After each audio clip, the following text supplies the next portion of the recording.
کبھی عرش پر کبھی فرش پر، کبھی ان کے در کبھی در بدر، غم عاشقی تیرا شکریہ میں کہاں کہاں سے گزر گیا، کبھی راستوں میں تنہا کبھی ہوں ورود صحرا، میں جنوں کا ہم سفر ہوں میرا کوئی گھر نہیں ہے۔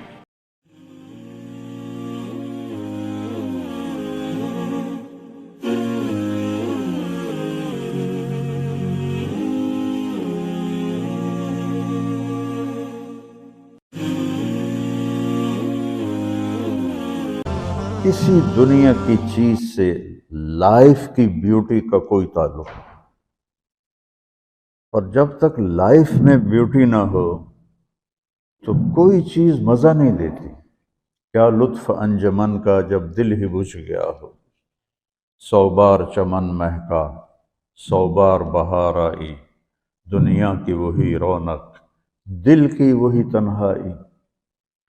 تو زندگی کو خوبصورت بنانے کے لیے اللہ نے ایک آیت ہمیں سنائی ہے، ایک آیت، لَقَدْ كَانَ لَكُمْ فِي رَسُولِ اللَّهِ أُسْوَةٌ حَسَنَةٌ، کہ اگر لائف کو خوبصورت بنانا چاہتے ہو اس کے لیے نہ انگلینڈ رہنے کی ضرورت ہے نہ امریکہ رہنے کی ضرورت ہے۔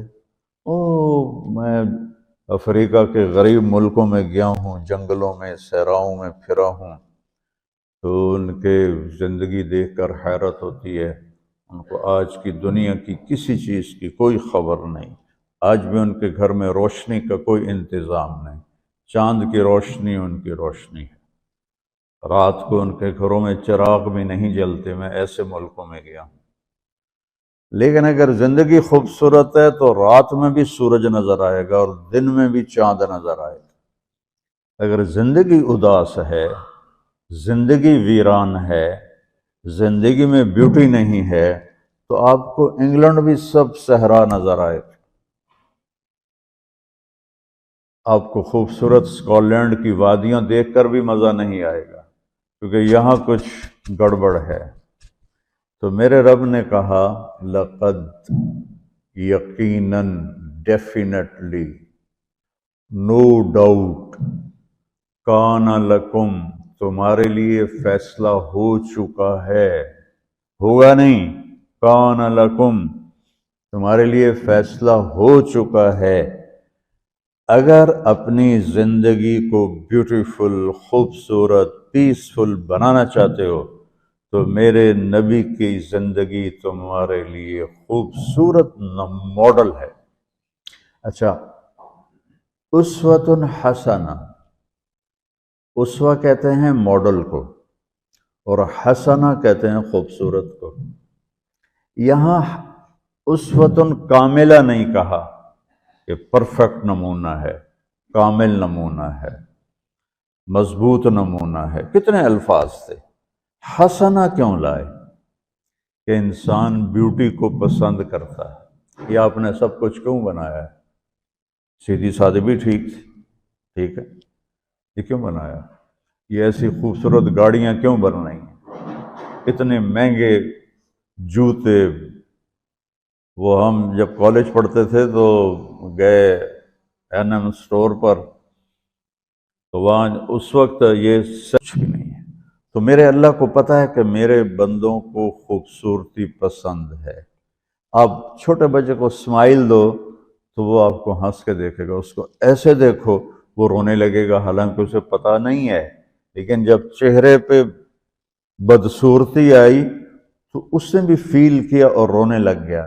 جب آپ نے اسمائل دی تو وہ آپ کو دیکھ کے ہنسنے لگا، اس کو کچھ پتہ نہیں ہے کیا ہو رہا ہے۔ اتنی چھوٹی عمر سے بچہ سے لے کر بڑا بیوٹی کانشیس ہوتا ہے اور خوبصورت چیز کے لیے دل کھنچتا ہے۔ آپ کو تو 14ویں کا چاند نظر نہیں آتا، تو ہمارے ہاں تو 14ویں کا چاند نکلا ہوتا ہے تو میں چارپائی ڈلوا کے اور گھنٹوں اس کو دیکھتا رہتا، مجھے اس کا مزہ آتا رہتا۔ تو اللہ تعالیٰ فرما رہا ہے اگر زندگی کو خوبصورت بنانا ہے تو صرف میرے نبی کی زندگی ہے، اسوہ، ماڈل۔ حسنہ کسے کہتے ہیں؟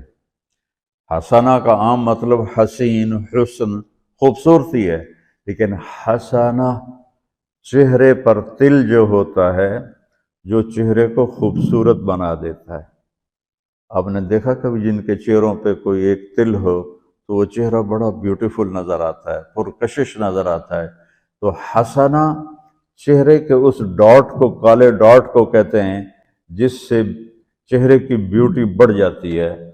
تو میرا اللہ کہہ رہا ہے اگر تم نے اپنے چہرے پہ تل سجانا ہے، ڈاٹ جس سے آپ حسین لگتے ہیں، تو میرے نبی کی زندگی اپنا لو۔ اس سے خوبصورت لائف آپ کو کہیں نہیں ملے گی۔ وہ خوبصورتی اگر مجھے مل گئی، آپ کو مل گئی، تو آپ کی دنیا بھی بن گئی، آخرت بھی بن گئی۔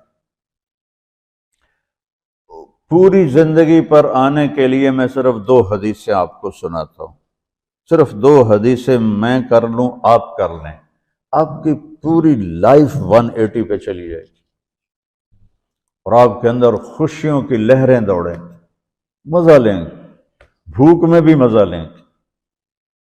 ہماری پاکستان کی سزوکی جس کا کوئی ٹائر بھی ٹھیک نہیں ہوتا، سٹیئرنگ بھی ٹھیک نہیں ہوتا، اس میں بھی بیٹھو گے تو مزہ لو۔ صرف 2 حدیثیں میں آپ کو سناتا ہوں۔ میرے نبی نے فرمایا، معاذ الا انبئک بملاک ھذا کلہ۔ اب پہلی حدیث سنا رہا ہوں۔ معاذ، تمہیں اپنے دین کی سمری بتاؤں؟ 30 پارے قرآن، 10 لاکھ حدیثیں، اور بتانے والا طارق جمیل نہیں، اللہ کا نبی ہے۔ کہ تمہیں سمرائز کر کے دوں اپنی شریعت؟ ان کا جی ما ہوا، وہ کیا ہے؟ تو آپ نے زبان باہر نکالی، یہ نشان بنایا کینچی کا، اور یوں کیا، پھر کہا کف ھذا، اپنی زبان پہ قابو رکھنا سیکھ لو، اپنی زبان کو سنبھال لو۔ کینچی بنائی، کینچی، کاٹ دو۔ اچھا، یہ جو ایکشن کر کے بتانا ہوتا ہے، یہ چھوٹے بچے کے لیے ہوتا ہے۔ ہم چھوٹے بچے کو جب کوئی چیز سمجھاتے ہیں تو ایکشن کر کے سمجھاتے ہیں۔ یہ کون ہے؟ معاذ بن جبل۔ آپ نے فرمایا قیامت کے دن میری امت کے علماء کا جھنڈا معاذ ابن جبل کے ہاتھ میں ہوگا۔ یہ وہ شخص ہے، اور یہ وہ شخص ہے جو اللہ کے نبی کی زندگی میں فتویٰ دیتے تھے، صحابہ حضور کے ہوتے ہوئے ان سے فتویٰ لیتے تھے۔ یہ وہ شخص ہے، یہ وہ شخص ہے 1,24,000 صحابہ میں واحد آدمی ہے جس کو آپ نے کہا یا معاذ انی احبک، اے معاذ میں تم سے پیار کرتا ہوں۔ واحد آدمی، اکیلا۔ اور میں کوئی 7-8 سال پہلے اردن گیا تو میں اربد ان کی قبر کی زیارت کے لیے گیا۔ میں جب انٹر ہوا اس وقت ان کو وفات پائے 1418 سال ہو چکے تھے، 1418 سال ہو چکے تھے۔ میں ان کے قبر پہ کھڑا ہوا، خوشبو ہی خوشبو تھی، قبر پہ کپڑے پڑے ہوئے تھے۔ میں سمجھا یہ چادروں سے خوشبو آ رہی۔ میں تو ایک آدمی اور وہاں کھڑا میری حیرت کو سمجھ گیا، کہا خوشبو سونگھ رہے ہو؟ میں نے کہا ہاں سونگھ رہا ہوں۔ مجھ سے کہنے لگا چادروں سے آ رہی ہے؟ میں نے کہا ہاں۔ کہا سونگو۔ تو میں نے چادروں کو سونگا، کسی ایک میں نہیں تھی۔ پھر اس صاحب نے مجھے بتایا کہ یہ اس قبر سے ہر وقت خوشبو آتی ہے۔ 1418 سال ہو گئے اور اس بندے کی قبر سے خوشبو آ رہی ہے۔ اس کو ایسے سمجھایا جیسے معصوم بچے کو۔ ایسا کیوں کیا؟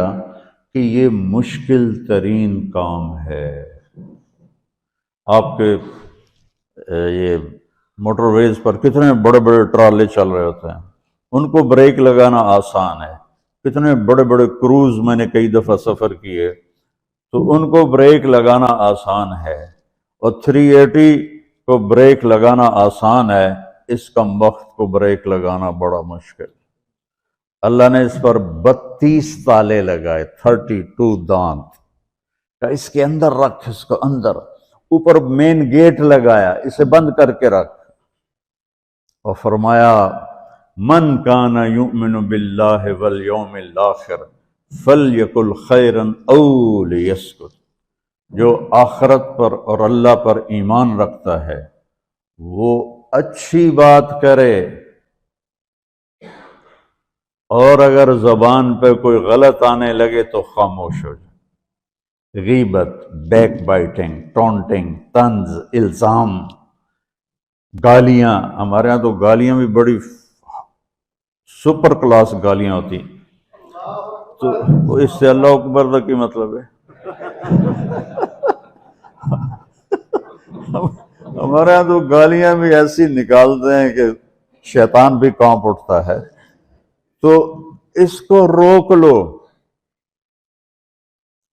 یہ ایک حدیث آپ کے لیے پورے، اور آپ نے کیا کہا؟ یہ میرا پورا دین کی خلاصہ ہے، سمری ہے پورے دین کی، زبان کی حفاظت۔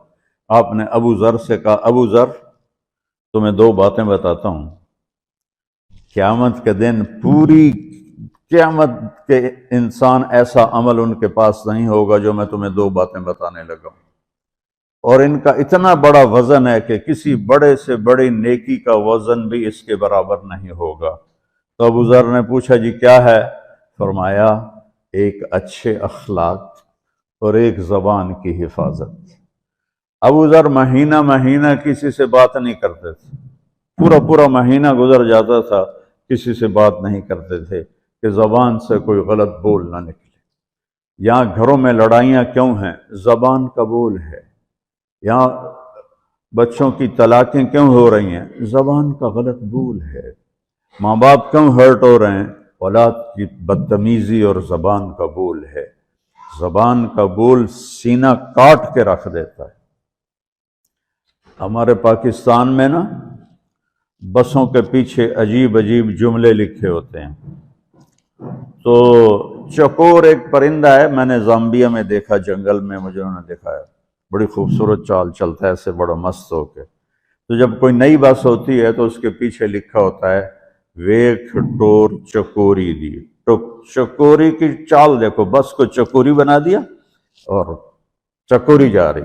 جب پرانی ہوتی ہے تو لکھ ہوتا ہے ہارن دے کر پاس کرے، جب تھوڑی اور پرانی ہوتی ہے تو لکھ ہوتا ہے یا پاس کر یا برداشت کر، اور جب وہ اور پرانی ہوتی ہے تو اس کے پیچھے ایک ملنگ بنا ہوتا ہے، لکھا ہوتا ہے نا چھیڑ ملنگان۔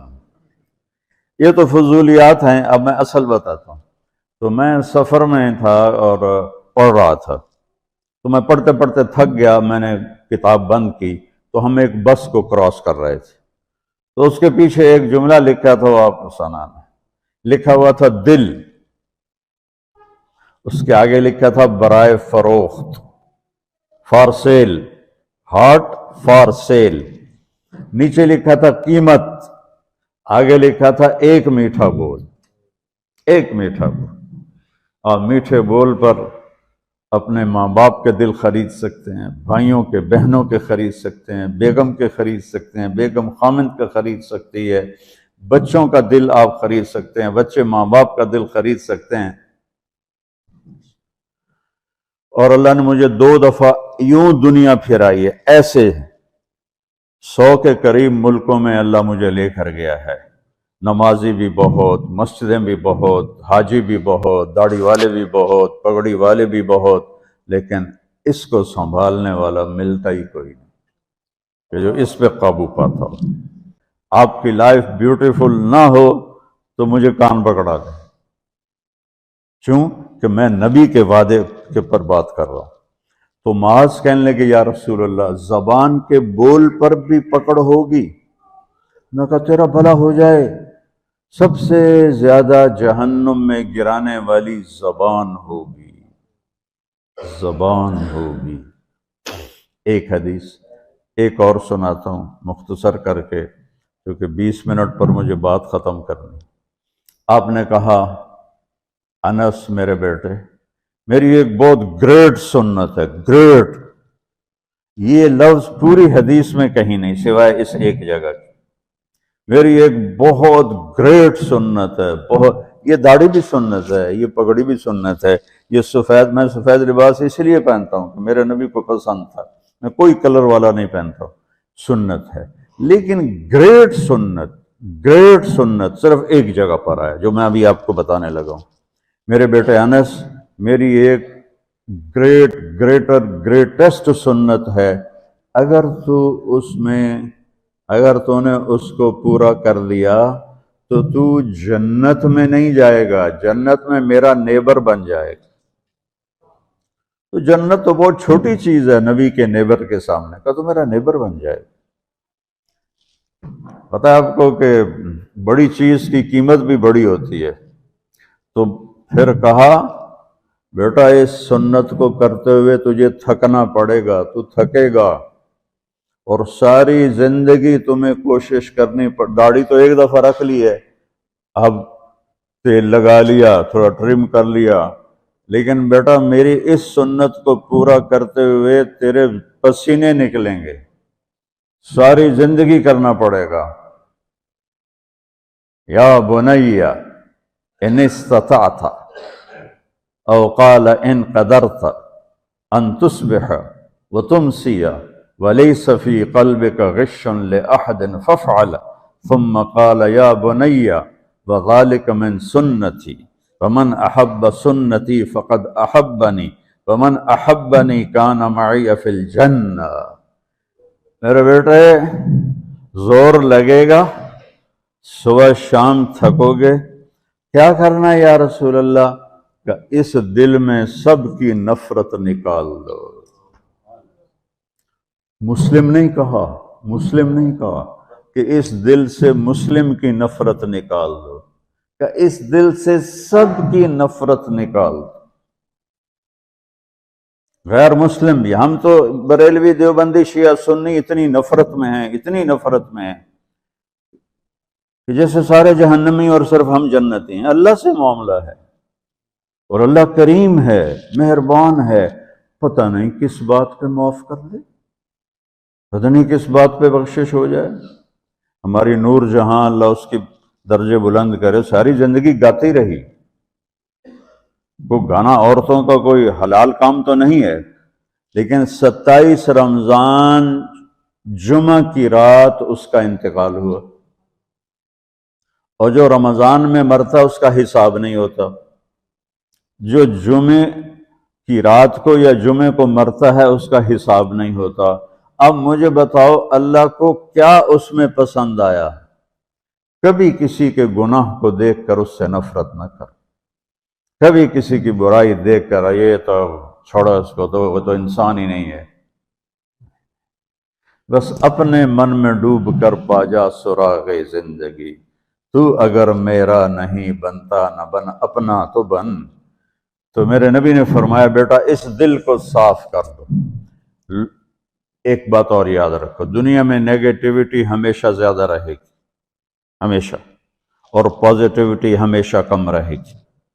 اچھے لوگ کم ہوں گے، برے لوگ زیادہ ہوں گے، اور آپ کو غلط بیہیویئر تنگ کرے گا، پریشان کرے گا، دل دکھے گا، آنسو نکلیں گے۔ میرا نبی کہتا ہے دل صاف کر، جھاڑو دے۔ تصبح و تمسیہ میں ہے، جیسے ہم روزانہ گھر کی ہماری عورتیں صفائی کرتے ہیں، یہاں تو آپ خود بھی برتن صاف کرتے ہو، تو عورتیں بھی کرتے ہیں، آپ بھی کرتے ہو، جھاڑو بھی دیتے ہو، سارے کام کرتے ہو۔ یہ کدھر ہے وہ آصف، اس نے مجھے میں بیک میں بٹھایا، نئی خریدی تھی انہوں نے، تو کہنے لگا مولانا یہ پتہ نہیں 3 لاکھ پاؤنڈ کی ہے کہ 1.5 لاکھ کے 2 لاکھ، لاکھوں میں ہی تھا۔ میں نے کہا اس میں پیٹرول کون ڈالتا ہے؟ کہ وہ تو ہم خود ڈالتے ہیں۔ اور ڈرائیو کون کرتا ہے؟ کہ ہم خود کرتے ہیں۔ میں نے کہا پھر ہماری سزوکی اچھی ہے، ہم نے 3 ڈرائیور رکھے ہوئے ہیں، پیٹرول گیس پمپ والے ڈالتے ہیں، ہم آرام سے پیسے دیتے ہیں، نہ ہمیں میٹ دھونے پڑتے ہیں، نہ گاڑیاں دھونی پڑتی ہیں، ہمارے ڈرائیور ہماری گاڑیاں دھوتے ہیں، چاہے ہماری سزوکی ہے وہ تیری میں بیک سے زیادہ اچھی ہے۔ تو زندگی کو اگر خوبصورت بنانا ہے تو صبح شام اپنے دل کو سب سے صاف کرو، کسی سے نفرت نہ ہو۔ شیعہ سنی میں کتنی نفرت پائی جا رہی ہے، دیوبندی بریلوی میں کتنی نفرت پائی جا رہی، یہ شیطان نے پیدا کی۔ ہم رحم والے بنیں، الرحمن الرحیم میرے اللہ کی صفت ہے۔ تو میرے عزیزو، یہ دو باتیں میں قابو کر لوں، آپ قابو کر لیں، ایک اس کی حفاظت، ایک اس کو دھو کے رکھنا ہے۔ کسی کے بارے میں دل آئے گا، بہت آئیں گے، اس نے یہ کیا، اس نے یہ کیا، اس نے یہ کیا، دھو دو، صاف کر دو۔ اللہ کہتا میرے اوپر ڈال دے، پھر دیکھ میں تجھے کیا دیتا، تجھے وہ دوں گا نہ کسی آنکھ نے دیکھا، نہ کان نے سنا، نہ کسی کے دل پر اس کا خیال گزرا۔ تو میرے عزیزو، میرے بھائیو، آپ یہاں اچھی زندگی کے لیے آئے ہیں۔ میں نے آپ کو اچھی زندگی کے گر کی دو باتیں بتا دی، اس کو لے کر جہاں مرضی رہو، آپ کی لائف بیوٹیفل ہوگی۔ چیزیں اچھی ہونے سے لائف اچھی نہیں ہوتی۔ میرے رب کی قسم، میرے نبی کی غلامی سے زندگی خوبصورت ہوتی ہے، جنت کا مزہ آئے گا۔ ایسا نہیں کہ ان پر کوئی تکلیف نہیں آئے گی، آئے گی، لیکن وہ اللہ کا شکر ادا کریں، صبر کریں۔ تو آپ آپس میں محبت سے رہیں، یہاں ایک خوبصورت معاشرہ قائم کریں، غیر مسلموں سے بھی آپ احترام کریں، ہمدردی ہو اور ان کو عزت دیں، وہ آپ کے بہت قریب آ جائیں گے۔ تو میرے نبی یہودی کا جنازہ جا رہا تھا، یہودی، میرے نبی کھڑے ہو گئے، یہودی کا جنازہ، کھڑے ہو گئے۔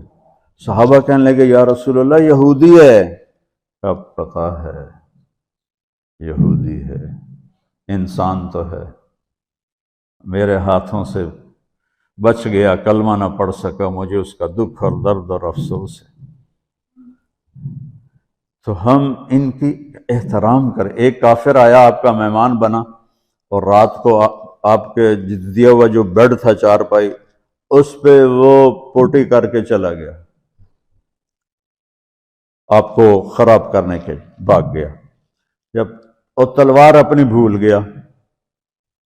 جب آپ صبح تشریف لائے تو سارے اس کے بیڈ پر پوٹی تھی، پاخانہ تھا، تو آپ نے اسے اٹھایا اور پانی لوٹے میں لے کر اسے دھونا شروع کیا۔ صحابہ نے کہا یا رسول اللہ ہم کرتے ہیں، کہا نہیں، میرا مہمان تھا، میں کروں گا۔ اس کو اپنی تلوار یاد آئی، وہ بھاگا ہوا واپس آیا۔ جب وہ واپس آیا تو آپ اس کا پاخانہ صاف کر رہے تھے، تو اتنا ہی دیکھ کر اس نے کلمہ پڑھ لیا۔ یہ دو چھوٹی سی باتیں ہیں، اس کو میں اور آپ عمل میں لے آئیں، اللہ ہمیں عمل کی توفیق دے۔ تبلیغ میں ایک ویکنڈ لگا دیا کریں، آپ کو بہت فائدہ ہوگا۔ میں 82 میں سب سے پہلے آیا تھا، شاید آپ میں سے بہت سے لوگ 82 میں یہاں ہوں گے بھی نہیں۔ تو یہاں نہ کوئی مسجد تھی اور نہ کوئی مسلمان نظر آتا تھا، اور نہ ایسی مسجدیں بھری ہوئی ہوتی تھیں، چند لوگ ہوتے تھے، 20-25 لوگ اب بیان میں آ جاتے تو ہم سمجھتے بڑا مجمع آ گیا ہے، اور میں ان میں آگے کے وقت کو دیکھ کر 3-3 گھنٹے میں ان میں بیان کرتا تھا۔ اس وقت جوانی تھی۔ میں آج دیکھ رہا ہوں کہ کیا میرے رب نے نقشے بنا دیے ہیں۔ آپ کو بہت مبارک ہو، اللہ آپ کو، آپ کے بچوں کو سلامت رکھے، دین پر، اسلام پر، آپ کی دنیا بھی اچھی ہو، آخرت بھی اچھی ہو۔ السلام علیکم۔